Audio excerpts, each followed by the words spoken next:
and welcome to my final vlog, Seminar 6, the coaching process.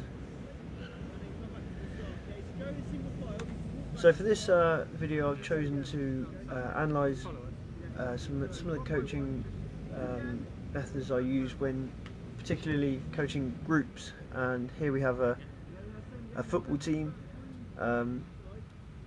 of varying standard. We have some players from a semi-pro background and some players that play just recreationally. So the standard within the team is quite varied, and I feel that this is something I didn't identify well enough ahead of the session.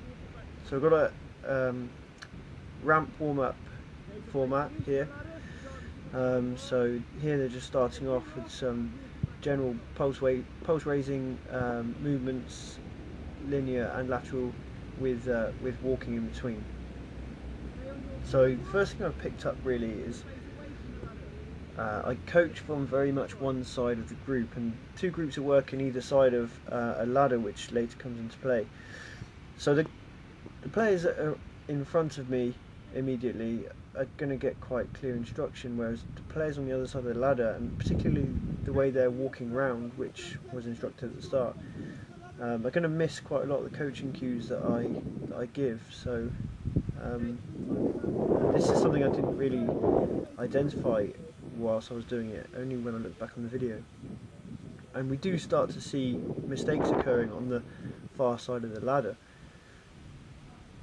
So I have some footage that I've chosen to slow down and critique a little bit.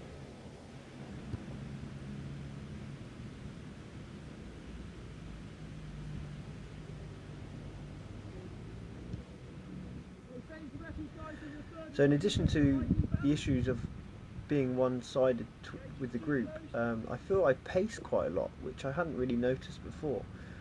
Now I don't feel nervous. This is a group of guys I've worked with quite a lot, so I don't consider this nervous pacing. Perhaps it's because I'm not taking part and I feel I'd probably like to. Maybe I'm pacing around because I've got that energy about me, but yeah, something I've not really noticed before. So here I think is the first kind of obvious error that I've picked up within the group, and I've slowed this down so we can see the Rich in the Man United shirt, the red shirt on the left.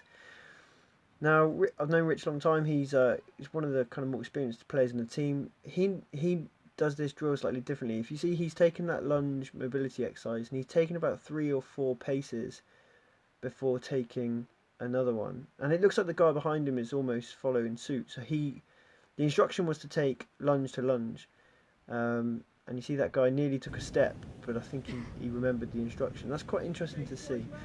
So Rich has taken a lunge and then 3 or 4 steps and taken another lunge. So there's a minor issue, but I feel the guys to this side of the kind of ladder, where they're right in front of my coaching cues, wouldn't have made those mistakes. So that's the first kind of minor issue that I've noticed. So we follow this kind of warm-up method quite regularly, so the guys are quite familiar, but this is quite a big part. This is the accelerating and decelerating. This kind of ties in with injury prevention as well, which, as we know, is big in football, particularly ACL kind of injury prevention. So decelerating is quite an important thing. Now I don't really have control over this particular session here. I've stipulated that the deceleration is to be kind of coming to a halt and stopping on the spot in the kind of universal athletic ready position. Knees bent, wide and shoulder width apart, and a nice strong stable base. Now Neil, who's in the white shirt, who waits for the kind of mobility exercise to finish, he's very experienced. You can see he follows instruction, stops on the spot, walks around. I don't think I've identified anyone else who does. They kind of stop and then they just walk around. Now that's my responsibility. I haven't got control over this situation. I try and re-emphasise it there. As you see, I'm trying to demonstrate. I think the guys to the right of the ladder do get. Neil follows now. Perhaps could have been better. He knows the drill. He's a coach himself. But as we can see, there's not really much decelerating